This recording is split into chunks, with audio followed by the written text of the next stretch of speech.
আপোনালোক সকলোকে নমস্কাৰ দিছোঁ। পুনৰ নতুন ভিডিঅ' এটা লৈ আহিছোঁ। আজি ভিডিঅ'টোত দেখাইছোঁ কেঁচা বাদাম শুকানকৈ ভজা। কেঁচা বাদাম এনেকৈ এক থালি বাছি ল'লোঁ। গোটেইখিনি নাভাজোঁ, তাৰে অলপমান ভাজিম আৰু। প্ৰথমে বাছি ল'লোঁ বাদামখিনি। এতিয়া এবাটিমান লৈ তিয়াই লৈছোঁ। তিয়াই খুব ভালকৈ ধুই ল'ম। ধুই লোৱা হৈ গ'ল। এফালে এতিয়া কেৰাহী পাতি দিলোঁ, গৰম হ'ল।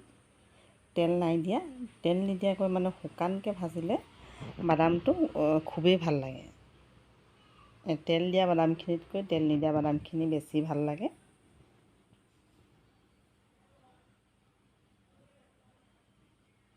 এইদৰে এতিয়া গেছটো অলপ মিডিয়ামত দি ভাজি আছোঁ। সময় লাগে অলপমান। গেছটো বঢ়াই দিলেও দেৰি যাব। এতিয়া নিমখ দি দিলোঁ, কেঁচা নিমখ।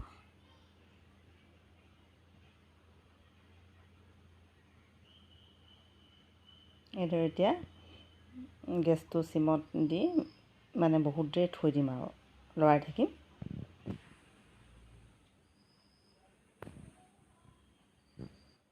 লৰাই থাকিব লাগিব, নহ'লে দেৰি যাব আৰু যেতিয়া দেৰি যায় খাবলৈ তিতা হৈ যায়। সেইটো কাৰণে লৰাই থাকিব লাগিব। এতিয়া হৈ গ'ল আৰু হৈ গ'ল।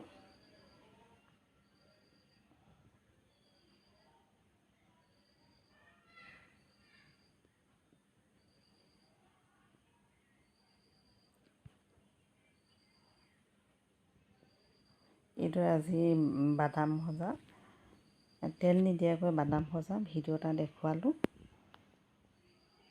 অতি খাবলৈ ভাল লাগে আৰু বাদামখিনি সৰহকৈও ভাজিব পাৰি। মই অৱশ্যে কমকৈ ভাজিছোঁ আৰু খুব ভালকৈ টেমা বা বটল এনেকুৱাত টাইটকৈ থ'ব লাগে। সেমেকি গ'লে বাদামটো খাবলৈ বেয়া হয়। খুব ভালকৈ ৰাখিব লাগে, টানকৈ মাৰিব লাগে টেমাটো। পুনৰ নতুন ভিডিঅ' এটালৈ আহিছোঁ। আজিলৈ আহোঁ।